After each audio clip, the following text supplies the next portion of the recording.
Hi friends, இன்றைக்கி கருவாடு தொக்கு செய்ய போகிறோம். கருவாடு தொக்கு எப்படி செய்யலாம்னு வாங்க பார்க்கலாம். சின்ன வெங்காயம் நிறைய அரிஞ்சு வச்சுருக்கேன், பச்சை மிளகா, கருவேப்பிலை, கொத்தமல்லி, தக்காளி 2 பழம், மிளகாத்தூள், சாம்பார் தூள், மஞ்சள்தூள், தாளிக்க சோம்பு, கடுகு, எண்ணெய். இந்த கருவாடு பேர் தான் பால் கருவாடு. இந்த குழந்தைங்களுக்கு பால் சுரக்கிறதுக்காக இந்த கருவாடு கொடுப்பாங்க. அந்த கருவாடு தான் இன்றைக்கி பீஸ் பாருங்கள், நல்லா மாவு பீஸ் மாரி சதுரமாக இருப்பாருங்க கருவாடு. இதை நம்ம சுடுதண்ணிங்க பாருங்கள் கொதிக்க வச்சுட்ருக்கோம். சுடுதண்ணியில் போட்டு எடுக்கணும், ஏன்னா உப்பு இருக்கும் கருவாடை பொறுத்த வரைக்கும். நல்லா சுடுதலில் கொதித்து கருவாட்டை போட்டு அலசணும். அலசுறதுக்கு தண்ணி இன்னொரு தண்ணி எடுத்து வச்சுருக்கோம். எடுத்துகிட்டு கருவாடு தொக்கு எப்படி செய்யலான்னு வாங்க பார்க்கலாம். கருவாடை கொஞ்சம் பீஸாக அரிஞ்சு போட்டுக்கோங்க. பெருசாக இருக்குது கருவாடு பீஸு. நல்லா தண்ணி கொதிச்சிருச்சு பாருங்கள்.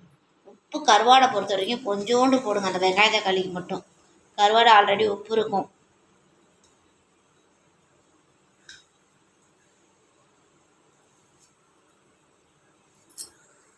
தண்ணியில் அரைச்சி நல்லா வெந்துருச்சு. அந்த கொதிக்கிற தண்ணியிலே கொஞ்சம் கருவாடு வெந்துட்டு பாருங்க.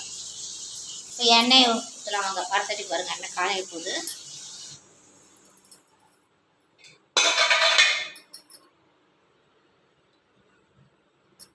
எண்ணெய் காஞ்சோடனே கடுகு சோம்பு போடும்.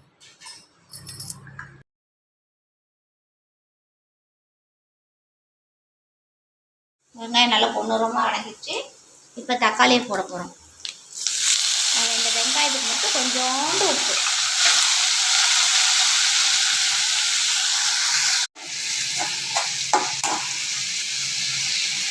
நல்லா வணங்கினோன்னே நம்ம மிளகாத்தூளை கொஞ்சமாக போடுவோம். கருவாடு போட்டிருக்கோம், தக்காளி நல்லா வணங்கிடுச்சு. இது பாருங்கள் எவ்வளோ எண்ணெய் ஊற்றிருக்கோம் பாருங்கள் கருவாடு வறுவலுக்கு. இப்போ மிளகாத்தூள் போட்டோம்னா ஒரு 5 நிமிஷம் வெயிட் பண்ணணும்.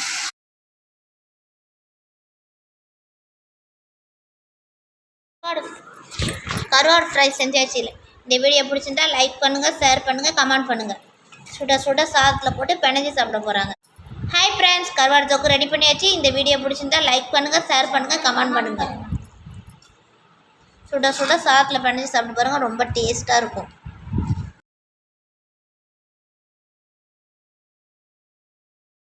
சுட சுட சாதத்தில் கருவாடு தொக்கு போட்டாச்சு. இப்போ பிணைஞ்சி சாப்பிட போகிறோம்.